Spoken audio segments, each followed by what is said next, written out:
In today's video, I'm going to teach you how to add logic jumps in Typeform. Logic jumps help you create dynamic and personalized question flows by showing users only the questions that are relevant to them. This makes your forms more interactive, professional, and easier for people to complete. First, open your browser and go to the Typeform website. Log into your account and open the form you want to edit. Before continuing, make sure you are using the desktop version because logic features are not available in the mobile builder. Once your form is open, look at the top menu and click on the Workflow tab.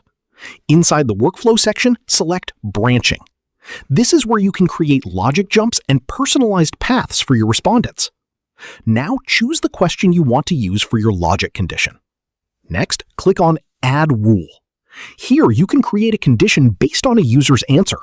For example, you can set a rule like, if the answer is yes, jump to question 5, or if the answer is no, skip to the ending screen.